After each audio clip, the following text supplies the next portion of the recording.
নমস্কার,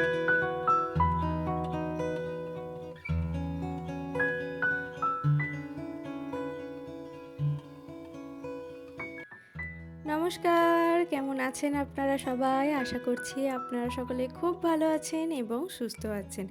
একটু আড্ডার আরও একটি নতুন ব্লগে আপনাদের জানাই অনেক অনেক স্বাগত।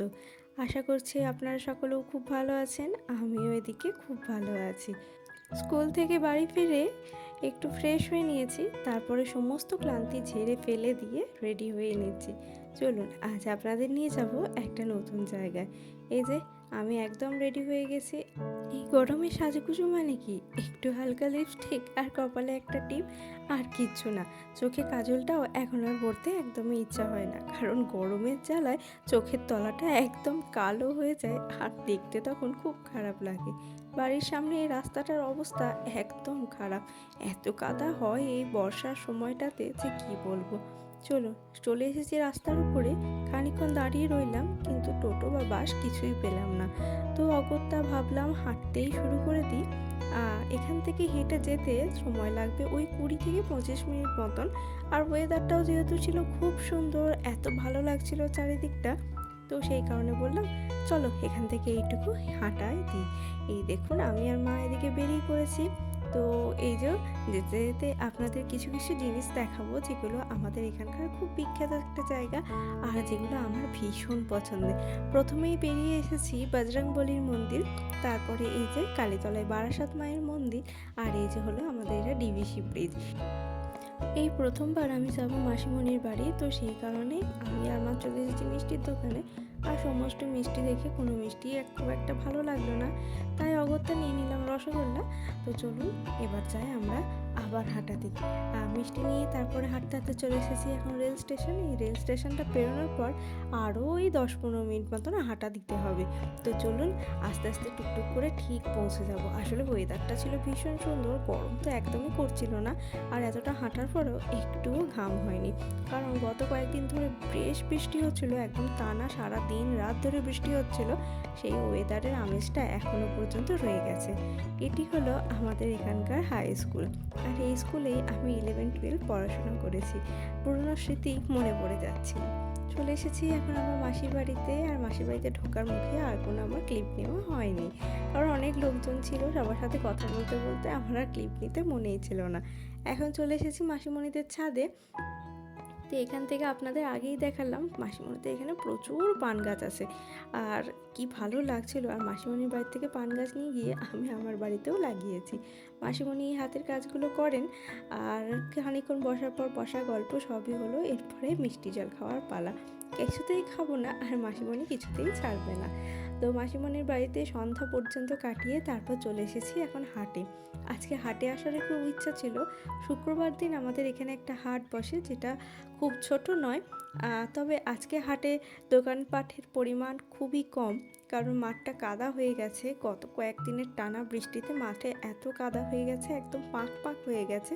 তো এখানে কোনো দোকানই সেইভাবে বসতে পারিনি।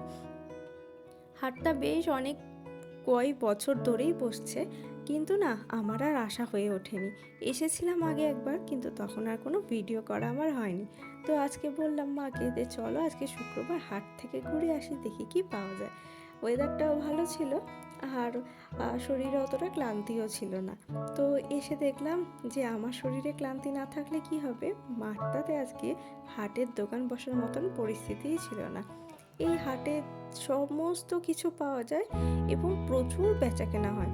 দেবীপুরে এই হাটটাই একটা হাট হয়, যেটা হয় শুক্রবার, আর সমস্ত রকমের জিনিস পাওয়া যায়। অগুন্তি জামা কাপড়ের দোকান, তারপরে রাস্তার ওপর ধরে সমস্ত রকমের ফাস্টফুডের দোকান। আর এই হাটে মাথার ক্লিপ থেকে পায়ের জুতো পর্যন্ত আপনি সব কিছু পেয়ে যাবেন। আর তার সাথে সাথে বাদাম ভাজা জিলিপিও কিন্তু অবশ্যই পাবেন। এই বেলুনগুলো দেখুন কি সুন্দর দেখতে লাগছিল, তাই না? আমার তো বেশ ভালো লাগছিল। শখ করে এরকম একটা বেলুন কিনেও ছিলাম, কিন্তু বেলুনটা কয়েকদিন পর হাওয়া লিক করে গেছিলো, আর ভিতরের ওই এলইডি লাইটটা যত্ন করে রেখে দিয়েছিলাম, ওইটাই আপাতত মাঝে মাঝে শখ টক গেলে জ্বালিয়ে নিই। এই দেখুন এখানটা পুরো মাঠটা জুড়ে বসে মেলা, আর মেলাতে তো মেলা বা হাট যাই বলি না কেন, এখান থেকে জামা কাপড় কেনার তো এখন আর কোনো ইচ্ছা নেই, কারণ যখন জামা কাপড় নেওয়ার হবে তখন এসে না হয় নিয়ে যাবো, কিন্তু এখন নিয়ে নিলে রাত হয়ে গেছে, সবজিপাতি প্রায় শেষের দিকে। নিয়ে নিলাম একটু হোপা আর একটু টমেটো, আর বিশেষ কিছু এখান থেকে আর নিলাম না। এই যে মা এদিকে টমেটো নিয়ে নিচ্ছে। হাটের সবজির দামটা একটু সস্তাই হয়, আর এখানে সমস্ত কিছু একবারে পেয়ে যায় বলে লোকজনের সংখ্যাও কিন্তু এখানে প্রচুর হয়, মানে প্রচুর লোকজন আসে। ওই একটা জায়গাতেই সব কিছু তো পাওয়া যায়, আর সমস্ত রকমের সবজি আপনি এখানে পেয়ে যাবেন। তার সাথে সাথে মশলাপাতি, মানে হরেক মানে সমস্ত জিনিস, কৌটো কাঠি, ইনফ্যাক্ট বড়ি পর্যন্ত এখানে প্যাকেট করে বিক্রি করা হয়। তো এদিকে অমিত অফিস থেকে চলে এসেছিল, বাড়িতে গিয়ে আর কাউকে দেখতে না পেয়ে ফোন করেছিল। তখন বলেছিলাম আমরা হাটে আসি, তো তুমি এসো, আমাদের এসে নিয়ে যাও। তো এখান থেকে এইটুকু তো বাইকে 3জন ঠিক চলে যেতে পারবো। তো ও চলে এসেছিল, আর বাইকে করে আমরা বাড়িও চলে এলাম। চলে এসেছি এখন বাড়ি। এখন বাজে ঘড়ির কাঁটায় 8টা 15। তো চলুন ফ্রেশ হয়ে নিই, তারপর এরপর রাতের রান্নাবান্না শুরু করব। রান্নাঘরে রান্না করতে এসে দেখি ঝুড়ি চাপা দিয়ে কি, ও মা, খুলেই তো একদম আমার কি বলবো, কি যে আনন্দ হচ্ছিল। এদিকে ফুচকা, আলু মাখা আর টক জল। অমিত বলে ও অফিস থেকে আসার সময় ফুচকা নিয়ে এসেছিল, আর আমরা কেউ বাড়ি ছিলাম না বলে ও নিজেই তখন একা একা কিছু ফুচকা খেয়ে নিয়েছে, আর কিছু আমার জন্য রেখে। এরকম সারপ্রাইজ মাঝে মাঝে পেলে মন্দ লাগে না, কি বলুন? এটা তো বেশ ভালোই লাগে। আর যাই হোক, মাসির বাড়িতেও এটা ওটা খাওয়া হয়েছে, তারপর আর আমরা মেলার থেকে কিছু কিনে খাইনি। কিন্তু বাড়ি এসে যে ফুচকা আমাদের জন্য অপেক্ষা করছে, এটা আমি ভাবতেও পারিনি। যাই হোক, এখন মা আর আমি দুজন মিলে ফুচকা খেয়ে নিলাম। আর এই যে একদম টক জল দিয়ে, আলুটাও আবার ও বাড়ি এসে খানিকটা সুন্দর করে মেখেছিল। ওই একটু ঝুড়ি ভাজা, গন্ধরাজ লেবু, এইসব চাট মশলা এইসব দিয়ে আলুটাকে আরও সুন্দর করে মেখেছিল। তো ফুচকাটা স্বাদ ছিল একদম, জাস্ট কি বলবো, মানে এত ভালো লাগছিল খেতে।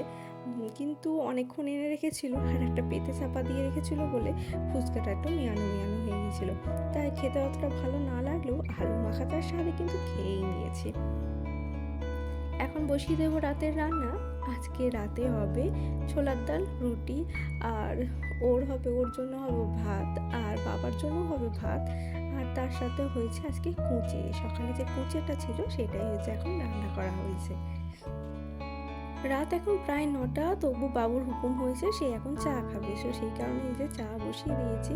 আর এই যে চা করে নিয়েছি। লাল চা খেতে কে কে ভালোবাসো আর দুধ চা খেতে কে কে ভালোবাসো আমাকে একটু জানিও। আমি কিন্তু এই লাল চায়ের দিকে মোটেও নেই, আমার হবে একটু কড়া করে দুধ চা, তাও দিনে একবার হলেই বেস্ট, আমার আর কিছু জাগবে না। তো এই যে ওকে চাটা দিয়ে দিলাম। তারপরে চলো, এই রান্না করার মাঝে মাঝে যে এতবার চা করতে হয় তখন না লাগে ভারী বিরক্ত, কি যে বলবো।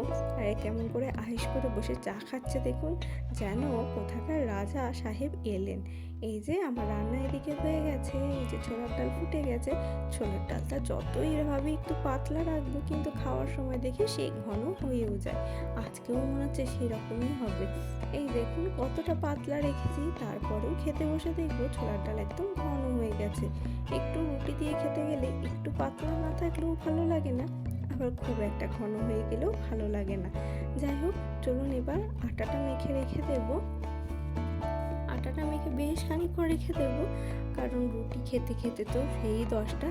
তো সেই সময় রুটি কটা ভেজে নেব, আর তারপরে খাওয়া দাওয়া করে নেব।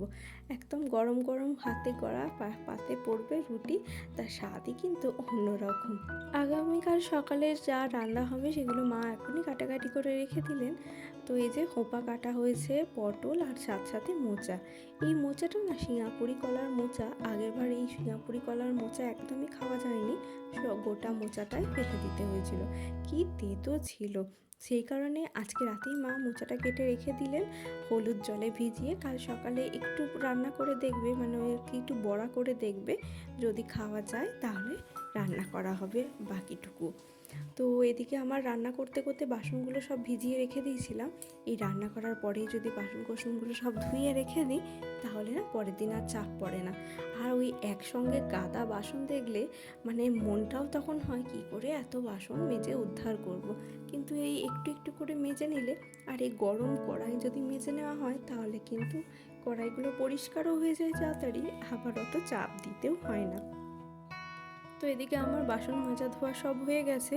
তারপরে ভাবলাম এই জায়গাটা একটু পরিষ্কার করে নিই, কারণ এই জায়গাটা প্রত্যেক দিনই রান্নার পর পরিষ্কার করা হলেও এখন দেখছি বেশ কয়েকদিন তো সাবান দিয়ে পরিষ্কার করা হয়নি, দিয়ে এত তেল তেল হয়ে গেছে যে সব কিছু নিজে নিজেই গড়িয়ে যাচ্ছে। তো সেই কারণে জায়গাটা ভালো করে পরিষ্কার টরিষ্কার করে নিলাম।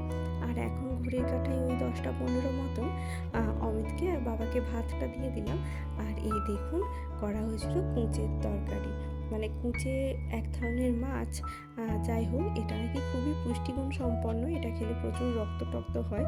আর বাজারে এই মাছটা একটা পাওয়া যায় না, কিন্তু ওরা খেতে ভালোবাসে বলে এখানে এক কাকু আছেন যিনি ধরলেই এইটা দিয়ে যান।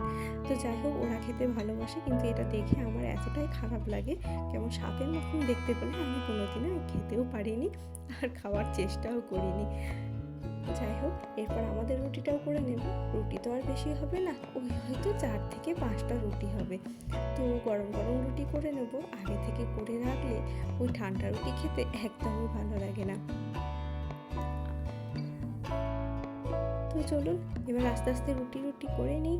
এই যে সুন্দর করে গোল করে রুটি বেলে নিয়েছি।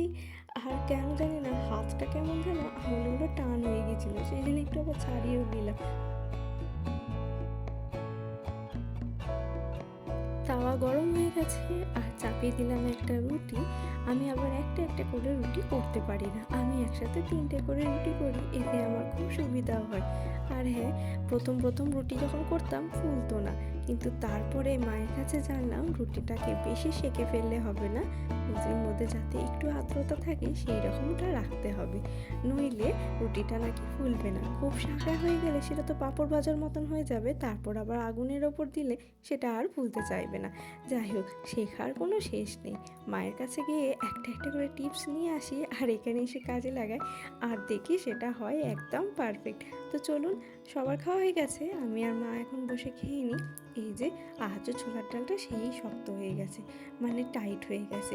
যাই হোক, একটু মিষ্টি মিষ্টি করেছিলাম, ঝালটা কমই দিয়েছিলাম। তো এই যে একটা লঙ্কা আমি নিয়ে নিলাম, আর আমার আবার একটু নুনটা কম লাগছিল বলে নুন নিয়ে নিলাম। তো চলুন, আজকে খাওয়া দাওয়া পর্ব শেষ হয়ে গেছে সব কিছু, এবার শোয়ার পালা। তো চলুন আজকের ব্লগটা এখানেই শেষ করছি, সবাই ভালো থাকবেন, সুস্থ থাকবেন। আর হ্যাঁ, আমার ব্লগ যদি আপনাদের ভালো লেগে থাকে তাহলে বেল আইকনটা প্রেস করে আমার পাশে থেকে যাবেন। আজকের মতন টাটা।